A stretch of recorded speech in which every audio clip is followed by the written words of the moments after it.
Quantum mechanics help you hack your friend's account. Hacking is a lot of fun. I'm sure that every woman wants to know whether her man is multitasking. And every man wants to know how many just good friends his woman has. And of course, straightforward way is to just simply talk it out, but a more fun way is to snoop and read emails and WhatsApp and so on. So that's the basic theme, but of course, I am going to take it to a somewhat higher plane. So can we change the slide? So anyway, the issue is one of security and secrecy. So this is just a little, maybe some lights can be turned off, so this can see the slides. So here is a cartoon of a robber trying to rob something valuable and the other person trying to hold on to it. But this little cartoon actually underlies what happens between individuals, between nations, and every conceivable situation that you can think of. So it's very generic, namely, how do we safeguard our secrets and our assets against attacks, snooping, etc. Next slide. Now, the world is going increasingly digital. This is very clear. The need for secure communications is ever increasing because we are constantly relying. Today, we don't even think twice about using a mobile phone to log into a bank and do transactions. And in that, we have to worry whether, in the process of transacting, whether you are liable to snooping so that somebody can take away your bank account or whatever. Really want to make it hard to crack. So you have to make this encryption more and more elaborate, and it becomes too tedious to do it like this. So you try a mechanical way. For example, your typewriter, you put extra wheels and springs, and so that when you press A, it presses something else, it rotates something else, and it pulls something else, and it produces an alphabet which is encryption of A, but not very easy to guess how it goes. So this is how the encryptors were built, mostly used by the military at one point. And they use essentially mechanical and partly electronic. The most famous of them, I want to tell you, is the so-called German encryptor called Enigma. And those of you who are too young to have, known much about the Second World War, the details of it, but you can go and read. Of course, when you read this junk as well as sensible things, which is the price we have to pay for a lot of information. Now, this Enigma was so difficult to crack, and the Germans used it, to communicate, telling where the positions of the army, tanks, etc. are. So they could actually plan their warfare with this secret code, and the Allies could not crack this. So they wouldn't know where the next attack would come, how many soldiers would be involved in it, how many tanks would be involved in it, and this way the Germans were almost winning the war, because the defense secrets were extremely not secular, it is secure. So here is Enigma, as it looked. Basically like a typewriter, but inside that typewriter there are lots of wheels and springs, and it would encrypt the message. Next one. One man ended this dominance of the Enigma, and that is Alan Turing. And here is a picture of him. Next slide. He was the brilliant cryptographer, great mathematician and computer scientist, and he broke the code of Enigma. And after that, the whole tide of the war turned against the Germans, because the Allies could break every message, and they knew exactly where to expect the attacks, and they were prepared. And essentially, the Second World War ending was, to a large measure, due to this contribution of Alan Turing. Okay? And this alone showcases the extreme importance of cryptography. There's of course a sadder side to Turing's life. Turing was a homosexual, and in those days in England this was a criminal offense. And so they gave him two choices. One is to undergo chemical castration or to be imprisoned for some large amount of time. And he chose chemical castration, but he was so broken by this that he committed suicide. Okay? So this is a very, very sad case of how society needlessly interferes in the personal lives of people, no matter how big or famous they may be. And this kind of tragedy is still continuing, and we witness this in our own country too. Next. Now I just want to give a general classification of cryptography.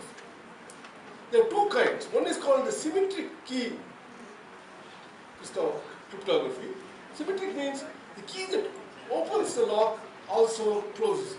So it's symmetric. Same key can do that.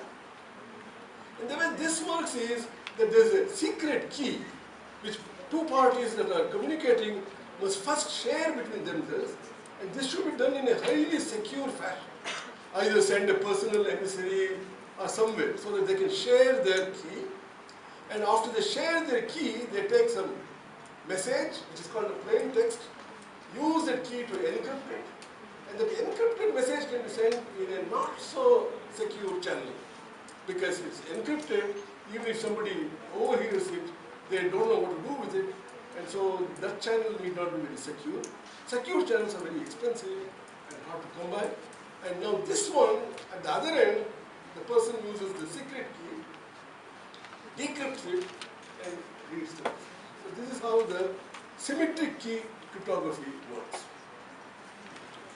But amazingly, there is a wonderful way of doing cryptography, and this is called asymmetric key cryptography. The key that locks is not the key that opens. You may wonder how that is, but I'll try to convey the meaning to you. And this is called public key cryptography. So the key that locks, you can just be very careless. You can leave it lying around everywhere because, that is not the key that will open the lock. And that's why this is called public key cryptography. And in public key cryptography, each person, say two parties that are communicating, each will generate two keys. One is a public key, which they freely and generously distribute to everybody, and one is a private key which only they hang on to. Since only they have to hang on to it, they don't have to send it, they don't have to communicate it, and the risk of it falling into the wrong hands is highly minimized. Yes, so that's the idea of this public key cryptography. And how does that work? So there are two parties, each of them have a private key and a public key. Private key and public key. So host 1 will use the public key of host 2, which he can get hold of, and encrypts it, and host 2 only uses his or her private key to decrypt the message. So this is a very beautiful and powerful concept in cryptography. Next. So this is hard means what? You have to do so many manipulations, and clearly the human mind cannot do it, so then you have to do for computers. So let's see how classical computers will work with this. Now I'll give you a little bit of a history. So this is called the IBM 305 RAMAC computer, and that thing which they had to bring in a Pan Am plane is just a hard disk. This was in the 50s. And that hard disk capacity was only 5 MB. Whereas if I take my mobile phone, its capacity is several GB. Okay? So that's how much we have progressed. In the early days we needed, if you want to take your mobile worth of hard disk those days, the United States would have to use its entire Air Force to move it from one place to another. So miniaturization is something very, very important. Next. So as was mentioned in this very generous introduction, in 2004 I too built a teraflop computer in Institute of Mathematical Sciences. And that was among the 500 fastest supercomputers of the world. So just as you won recognition from TED, I too felt very happy when I got this recognition. But I did not build it to get a recognition. I built it to do a certain problem I was working on. Now just to give you an idea, so this is 1 teraflop, meaning it can do 1,000 billion computations, multiplications, additions in 1 second. So if you approximate India's population to 1 billion, which means you give 1,000 operations to every Indian, and what they can together do in 1 second, what they can together do, this computer can do in 1 second. So it's a very powerful machine. Now, and in India it was the fastest computer. Next slide. Where are we today? Today, that is just 2 months ago, fastest classical computer was built by China. Don't get into any competition that the Chinese are beating us. Just admire the fact that they have built such a powerful machine. It's called Taihu Lite, and it is 125 petaflops. And 1 petaflop is 1,000 times as powerful as that computer that I have built. And this is 125 petaflops. It's really a mind-boggling power. But even in such powerful computers, the factorization problem takes too long. If you have a 1024 RSA protocol, it will take you maybe several months to factorize one number. So therefore, even today, even the most powerful computers, this factorization, public key cryptography is quite safe. Next. Now I come to quantum mechanics. Obviously, I cannot convey to you the nuance of quantum mechanics. I've been studying this seriously for the last 50 years, and every day I realize something new about it, something mind-boggling, but it is very successful, and the Niels Bohr Institute, where I was privileged to spend some time, is where this subject was born. I'll give just a few important ideas about quantum mechanics to tell you about another kind of computer called the quantum computer, which today we are hoping will be built, and that will make a dramatic transformation to human society in general. What's the idea? So you take a screen and put 2 screens, or you put a screen here and make 2 doors, and you ask me to come from here to that side, and okay, I can either go through the left door and come to you, or take the right door and come to you, and it's very hard for me to take both the doors and come to you, and it's even harder for me not to take any door and come to you. Okay? But in quantum mechanics, this is what happens. If you send an electron, it gets to the other place, and you can't tell whether it went to A or B, neither A nor B, or both A and B. You say, what's the big deal? I want to shine a torch. You find out, yes, do it. And when you shine a torch, quantum mechanics is so bizarre that it will show that the electron came through either A or B. The very fact of observing spoils the phenomenon. So this is quantum mechanics. Next slide. So what has this got to do with computation? I'll also introduce the notion of a spin. A little technical. Again, if you look at the electron in a hydrogen atom, it has some property called spin, and it can take 2 values in any direction, up and down. Next one. The whole beauty of quantum mechanics, as I told you, you can compare the spin up and spin down to the electron taking the left door or the right door. So you can have, classically, the spin could only be up or down, but quantum mechanically, the electron could be in a state which is called superposition, and it can be neither 1 or 0, both 1 or 0. It's very hard. It's a notion that is very hard to communicate in ordinary language. But if you make any measurement, it will either show 1 or 0 with some likelihood. That's quantum mechanics. Next slide. So now the point is that, just go back 1 step. What's the significance of it? Think of a classical computer. Its input could be 1 or 0, and it will do some computation, and it will give some results. So if it wants to find out about both 1 and 0, it has to do 1 first, it has to do 0 first. So it is sequential, and it takes a lot of time. Quantum mechanically, on that state you can apply a gate, and when you apply a gate and that, it simultaneously performs the calculation 1 and 0.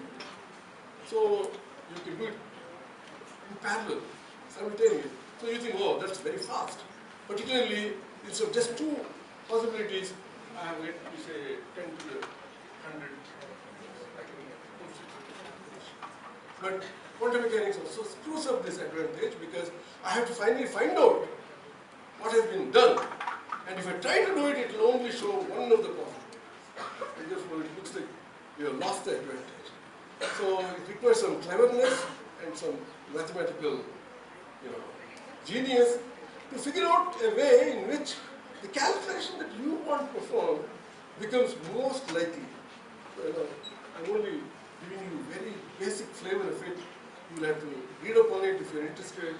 And as I said, quantum mechanics is very complex. So such quantum computers are being built. If you do that, then still you can get some parallelism, much more than in classical computers. By the way, classical computers, they can be realized in so-called parallel mode. In fact, the computer that I built was 284 computers in parallel, so they would all be simultaneously calculated. So this is Professor Marcus at the same Niels Bohr Institute again, and he is now on the way to building a quantum computer. Next slide. So I will almost end this talk. I will just give you a little flavor of how the classical computer performs versus the quantum computers. If I take the 512-bit RSA, what does it mean? So total number of possibilities is 2 to the 512, which is 10 to the 154. So they represent 154 digit numbers. Huge. Now the quantum computer, in this case, can be about 4,000 times as fast as the classical computer. So eventually this 512-bit RSA will be broken, and every bank that uses it will go bankrupt. Okay? So they will have to shift to a more secure encryption, and that is possible by going to, say, 1024 bit, which is twice as long.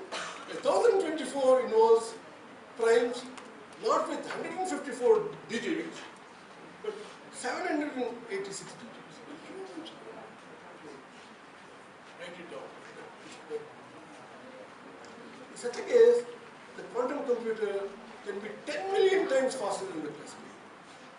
Okay? So you see that eventually the quantum computer wins, and eventually this public key encryption is going to be insecure because it will be broken, and by the time either we come up with clever encryptions, there's always something. Human mind is very, very creative. Next slide, and this is my last slide. Future with quantum computers. If you build reasonable sized quantum computers, it's really one of the greatest challenges to us, and the benefits are many.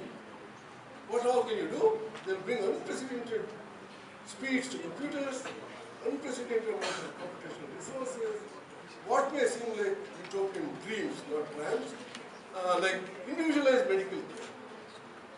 So this, your own DNA and your own gene will be read, and medicine will be prescribed to you, which is very specific to you. It will take into your account your height, your accent, your color, your weight, and everything. And the aspirin that you take will not be the aspirin that I take. It's serious. And this is at the moment impossible because so much computation has to be done that it will take us years to, maybe hundreds of years to do. It's quantum computers we can realize. Better understanding of agriculture and climate so that we can grow a lot more food and feed everybody. Drug designs, so many things. Okay? And prediction of earthquakes, prediction of tsunamis, so on and so forth. I'm just, I have to give a separate talk on that. For me, the importance of quantum computers would be that our fundamental understanding of physics, like understanding the cosmos, understanding, elementary particles, which requires a lot of computer work now, will all be speeded up so that certain questions which would now take 100 years to answer would probably be answered in a week. So that's the kind of revolution that the quantum computers can bring, and I hope I've given you a tiny flavor of this area. I can't do justice to the real details, and if even one or two of you feel inspired enough to check it, or at least Google it, I would consider that I have done my job. Thank you once again for being here.